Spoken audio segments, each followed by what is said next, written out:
All right, friends, today we're going to be working with clay.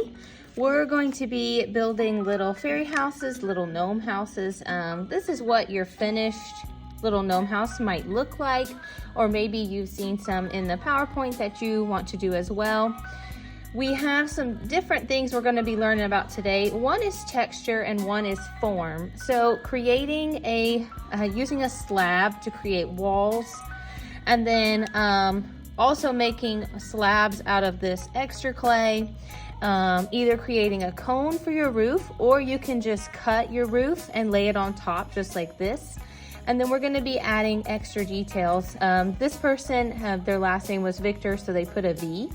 We also have different details like chimneys. We have texture, which we're going to talk about today. Adding texture to our pottery to make it look more natural, like the gnomes might have their little houses built out of. And then adding other details like doors, windows, shutters, you name it. Up to you today. So this is a make with me video. So as I'm explaining these steps, I'm going to be doing it a little bit slower today so that you can work with me. So I'm going to go ahead and explain all the things that we have in front of you, or that you'll be getting in front of you. So in front of you today, you have a clay mat. It could be rolled up on the edges, but it will still be fine. You have a slab of clay. A slab of clay is a flat piece of clay, kind of like you might have a slab of meat. And then you'll have some extra clay, and we're going to use the extra clay in just a little bit, but not at the moment. You're also going to have some clay making tools. So you'll have a water cup, and then in the water cup you'll have tools that you can use.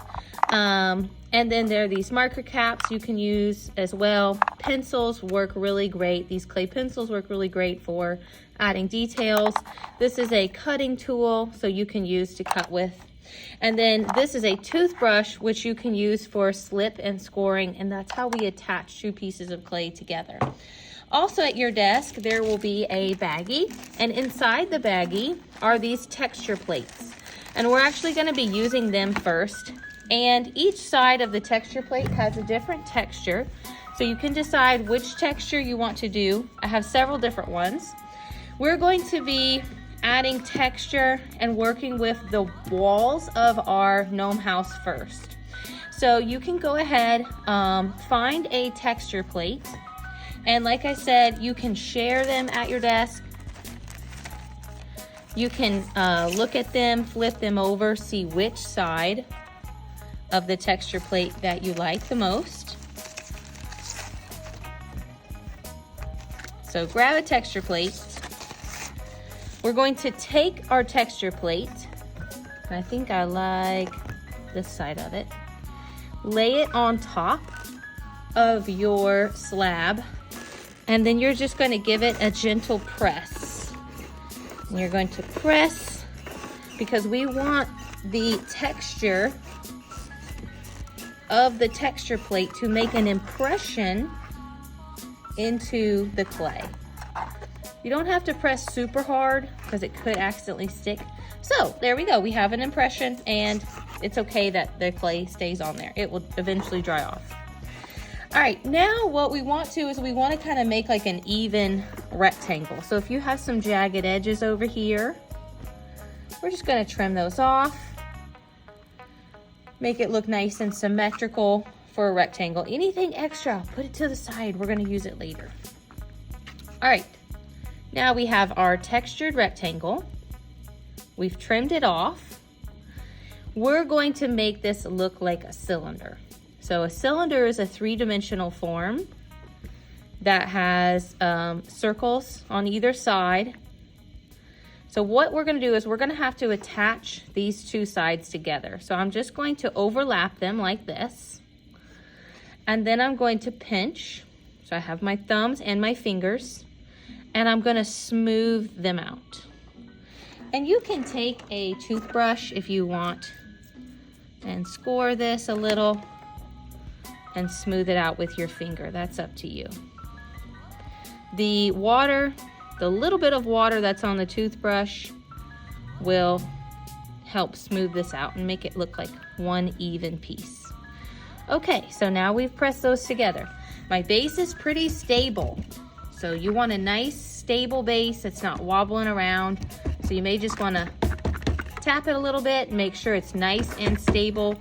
You don't want any of the walls to be too thin. So nice stable base. Okay, we'll do the details last. Now, you're gonna take your extra ball of clay. You're gonna pinch just a little bit off. So now you have 2 sections.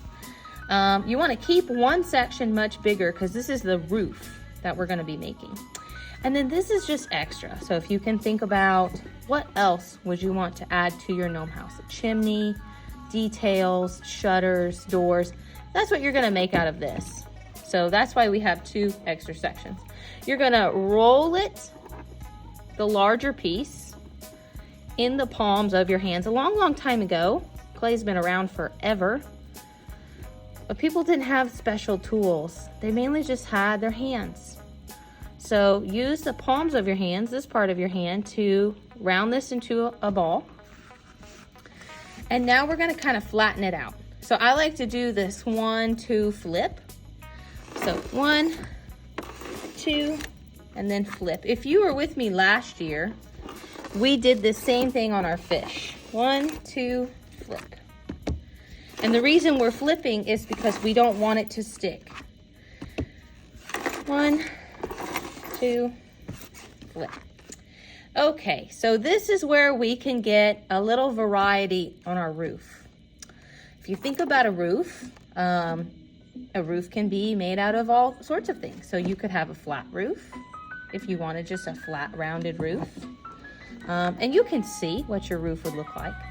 So if you wanted just a roof like that, that's perfectly fine. If you wanted your roof to look more like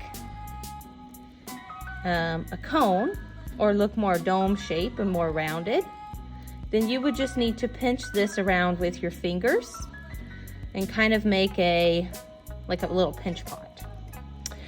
Now, when we attach our roofs to each other, we're gonna have to do the slipping and scoring. So that's where your toothbrush comes in.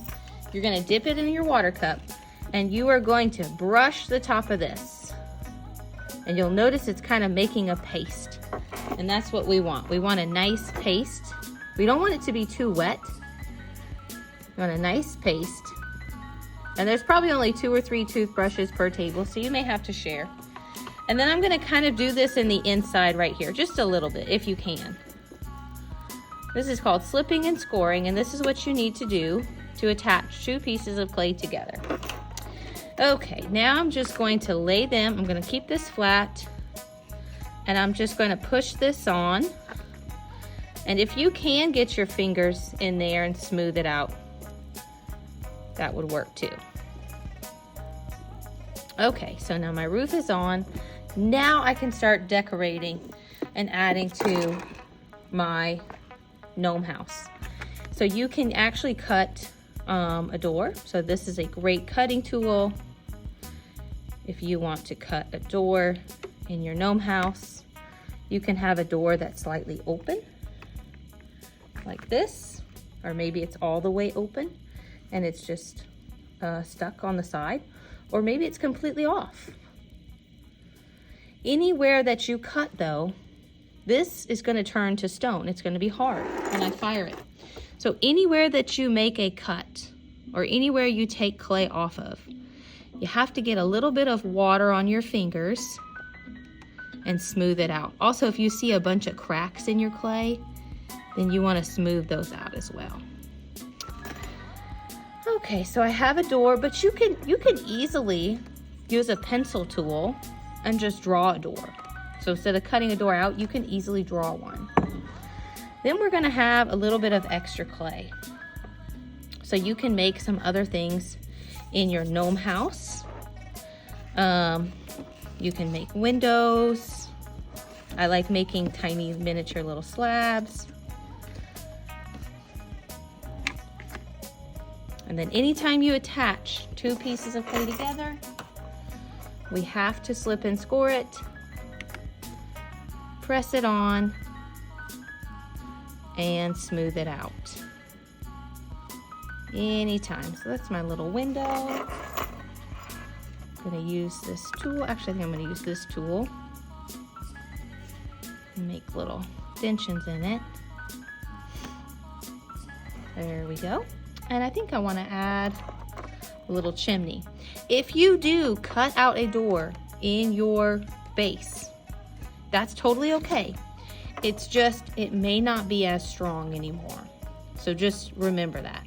If you do cut it out, it may not be as strong. And you can always make a door and just put it on. Like if you wanted this to be a door, you could put it on instead of cutting one out. All right, I think I'm gonna add a chimney. Little short little chimney. And just think about your little world here. What would you have? What would you have in your little gnome house world? I've had some students make theirs look like a mushroom. I've had some students make theirs look like just like a normal house. I had one student do like a little awning. So over the door, they had like a little awning over it. I've had some students put letters like the V as their initials.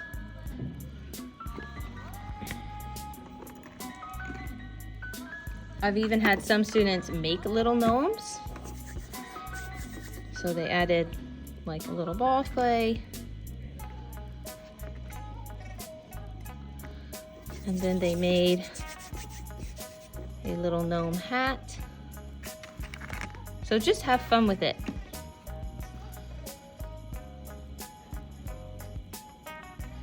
When you're completely done, or when it's time for us to clean up, here my little gnome, you're going to bring your pottery to me.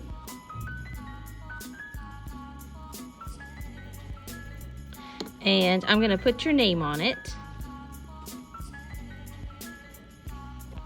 And it's gonna dry in the air.